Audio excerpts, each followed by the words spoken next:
Assalamualaikum warahmatullahi wabarakatuh. Selamat siang. Kami dari kelompok 17 dengan anggota kelompok saya Wahyu Perdana Putra bersama rekan saya Satria Aridharma dalam tugas makalah mata kuliah peranan hukum dalam pembangunan ekonomi.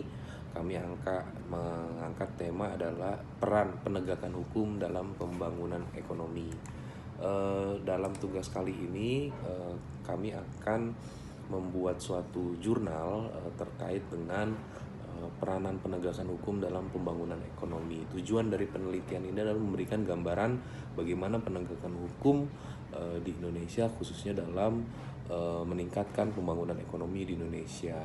Kemudian peran hukum dalam era reformasi di bidang hukum tentu saja telah mengalami beberapa transformasi dalam hal regulasi maupun dari hal empiris atau di lapangan. Kemudian metode yang kami gunakan yaitu adalah penelitian yuridis normatif, kemudian dengan menekankan pada studi literatur seperti undang-undang, buku, jurnal, internet, dan pendapat para pakar.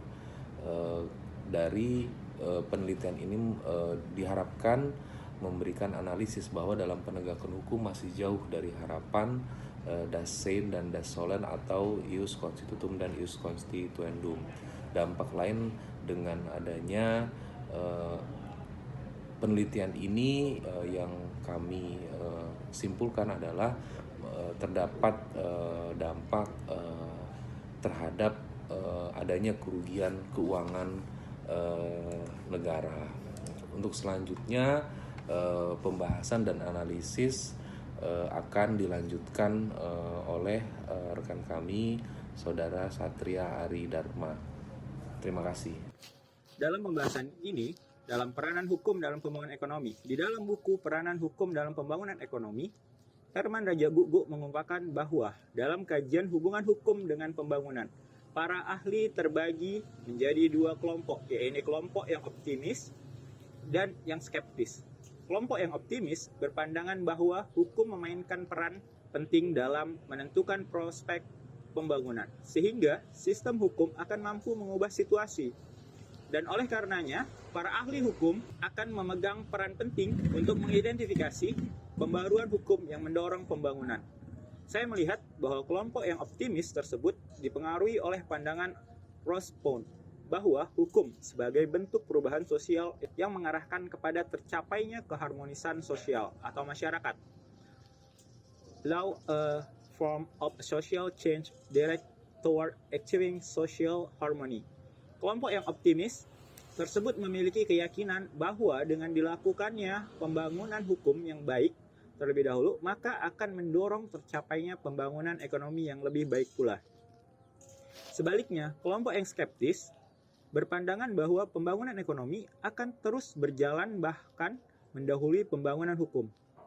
Sehingga dengan kata lain, para hukum dalam pembangunan ekonomi hanya bersifat suplemen saja.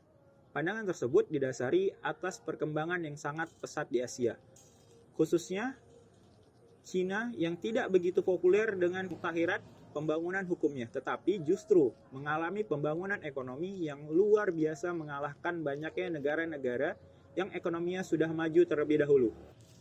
Peran penegak hukum dalam pembangunan ekonomi.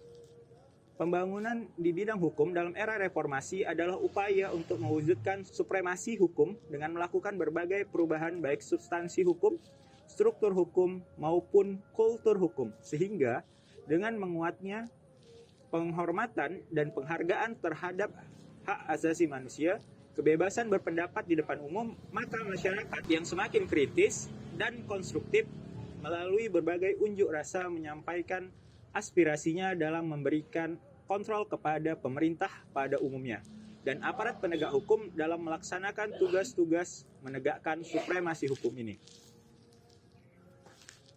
Di samping masalah-masalah dalam negeri tersebut, ekonomi Indonesia juga harus menghadapi berbagai tantangan yang timbul dari proses liberalisasi dan globalisasi ekonomi. Misalnya kemungkinan timbulnya resesi dan persaingan yang semakin tajam. Dalam era liberalisasi dan globalisasi saat ini, daya saing ekonomi menjadi unsur penentu keberhasilan, khususnya di bidang perdagangan barang dan jasa. Produksi dalam negeri harus bersaing ketat dengan produksi barang dan jasa buatan luar negeri, yang tidak hanya bersaing di pasar internasional tetapi di pasar domestik. Kebijakan pemerintah di sektor industri dan perdagangan juga dibatasi oleh ketentuan-ketentuan internasional, baik secara multilateral seperti WTO maupun regional seperti AFTA ASEAN. Indonesia sebagai anggota WTO dan AFTA berkewajiban untuk mematuhi dan mendukung ketentuan-ketentuan internasional yang telah disepakati bersama. Oleh karena itu, perlindungan industri dalam negeri melalui hambatan perdagangan non-tarif dan pemberian subsidi sudah harus dihindari. Kesimpulan dari penelitian kami kelompok 17 yaitu sebagai berikut. Yang pertama adalah penegakan hukum di Indonesia dalam pembangunan ekonomi dilakukan oleh aparat penegak hukum, yaitu Kepolisian Republik Indonesia, Kejaksaan Agung, dan Komisi Pemberantasan Korupsi atau KPK. Nah, dalam perkembangan dinamika saat ini terdapat kejahatan-kejahatan di bidang ekonomi yang menjadi fenomena, antara lain adanya money laundering, adanya korupsi terhadap keuangan negara atau keuangan daerah, kemudian adanya gratifikasi dan lain sebagainya yang mengakibatkan secara langsung maupun secara tidak langsung mengakibatkan terhambatnya pembangunan di pembangunan ekonomi di Indonesia. Oleh karena itu, untuk mengatasinya tentu saja para aparat penegak hukum tersebut tetap harus menjalankan fungsi-fungsinya sesuai dengan peraturan perundang-undangan. Untuk Kepolisian Republik Indonesia tentunya perlu mengoptimalkan fungsi pencegahan. Begitupun dengan KPK, pencegahan dengan melakukan sosialisasi, edukasi, dan lain sebagainya. Kemudian untuk proses penindakan tentu saja dilaksanakan sesuai dengan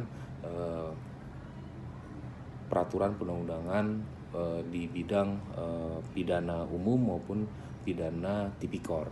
Untuk selanjutnya yang dapat kami simpulkan adalah bahwa supremasi hukum dan penegakan hukum di Indonesia dalam menunjang pembangunan ekonomi Indonesia sangat diperlukan, sehingga perlu adanya kolaborasi dan partisipasi antara para penegak hukum dengan masyarakat yang melibatkan tokoh masyarakat, tokoh adat, dan tokoh agama, dan lain sebagainya.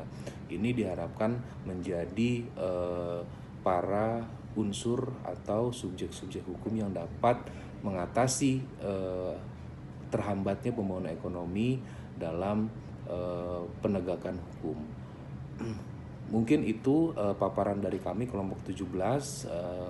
Semoga penelitian dan jurnal ini dapat bermanfaat sehingga dapat menjadi bagian dari atau referensi kami ketika menyusun tugas akhir atau skrip tesis. Terima kasih kami ucapkan, mohon maaf apabila ada kekurangan. Kami akhiri, wassalamualaikum warahmatullahi wabarakatuh.